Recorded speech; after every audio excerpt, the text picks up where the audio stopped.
వైకుంఠేశ్వరి సిరికి నగరి అదిగో మహిమగిరి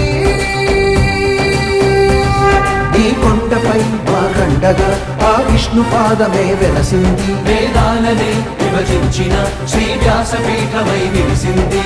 అలకనంద జల సంగీతం శ్రీహరి నామం ఉష్ణకుండ జలధారలలో హరిభక్తుల స్నానం జ్ఞానం మోక్షం మొసగే వైకుంఠ